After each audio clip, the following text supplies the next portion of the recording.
এখন কলেজত বিভিন্ন কিছুমান জনপ্ৰিয় চৰিত্ৰই গোটেই বছৰটো পঢ়ি পেলাই ফেইল কৰিলে।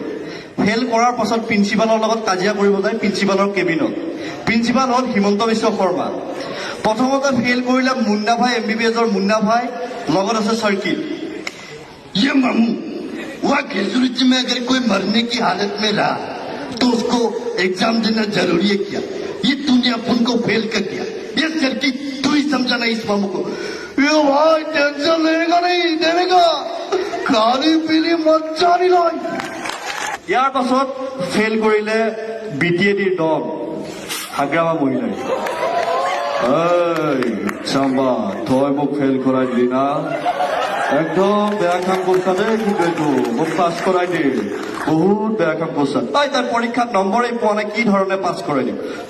তোৰে নাম্বাৰ নাই, তই মামা নহয়, বেইমান থয়।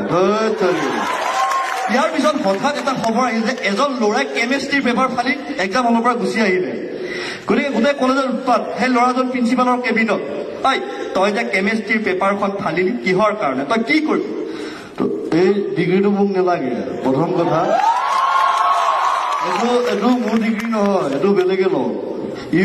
ইউ কেনট ডিক্টেট মি। তাৰপিছত মানে কি, তই কি কৰি খাম বুলি ভাবিছ? তো মিউজিক ইজ মাই লাইফ, মই মিউজিক কৰিম, প্ৰথম কথা এইটোৱে কথা। আৰু আজি মই চাইকেল লৈ ওলাই গৈছো, I will come back to Range Rover, that's all. Thank you. মোৰ কোনো জাতি নাই, মোৰ কোনো ধৰ্ম নাই, আৰু মোক পলিটিক্স কৰা মানুহৰ লগত মই নাথাকো, প্ৰথম কথা। থেংক ইউ, লাভ ইউ, ধন্যবাদ।